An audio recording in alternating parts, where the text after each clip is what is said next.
You brought up the word hedge. Okay, so ETFs have taken in $475 billion this year. By far a record. Almost all of that's going into long-only equity ETFs.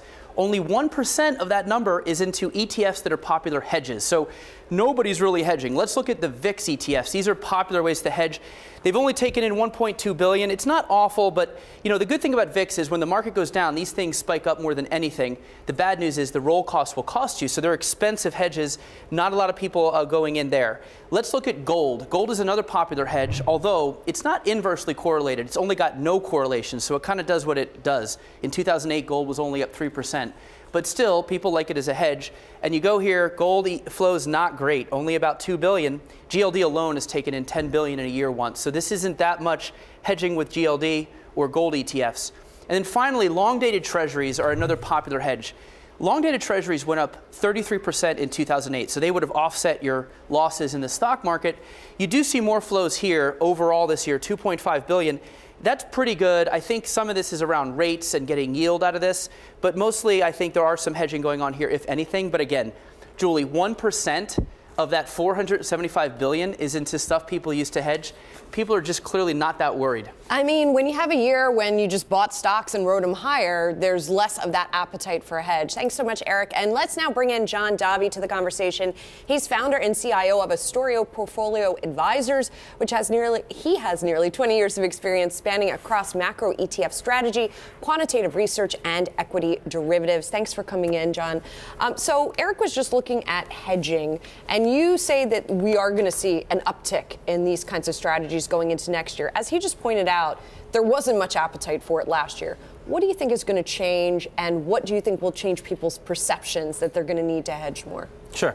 So I think for me, the rate of change is everything. So if you think about, if I go back to 2017, this year, I said, okay, there's three things that made me bullish, right? One, you had muted inflation. Second, you had tremendous liquidity being supplied by central banks. And third, you had great earnings, right? So I said this year, okay, you want to own things like IMG, IXUS, DXJ. Frankly, you could have owned the whole world, right? So VT, right? One ETF. So now, the three things that made me so bullish in 2017, next year, I think are going to decline on the margin. So inflation, I think inflation's rising, right? So I look at commodities, and if you look at the BCOM index, we're about to have back-to-back returns positive for the first time since 2010, okay? Earnings, for me, the year-over-year change next year is going to decline, okay? Or it'll be a lot tougher, let's say, right? And then, frankly, the real story, I think, is liquidity declining. So, next year you've got Fed rate hikes, right? You've got quantitative tightening, and you have ECB that's going to temper their QE program. So, for me, the rate of change in all these three variants are going to decline next year. So I still own these risk assets that I mentioned because I still think there's value there. So I believe in margin of safety.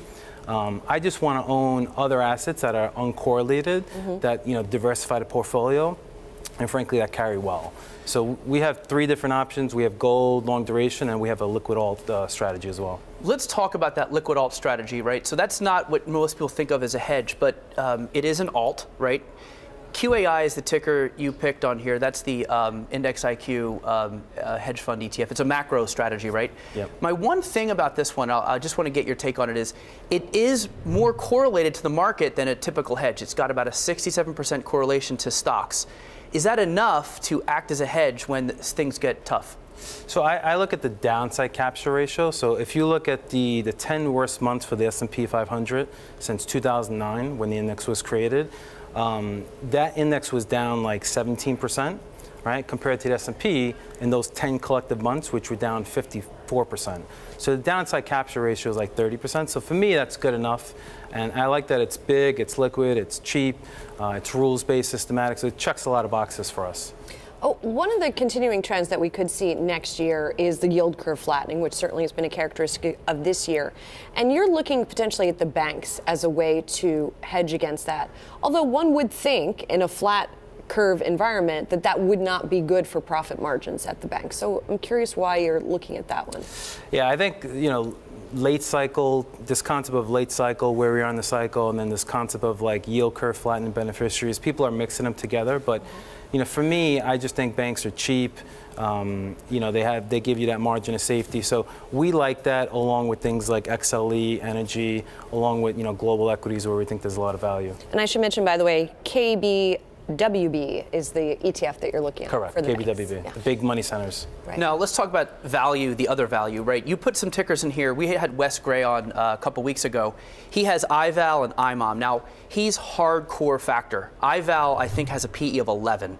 This is literally like the stocks people hate, the bargain bin.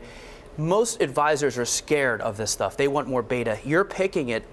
Why do you pick something like that versus something like VTV, which seems to be the best-selling value ETF? Yeah, so I'm not a closet indexer. We take on track and error. For all the reasons, and I watched the segment from Wes, and I like Wes a lot.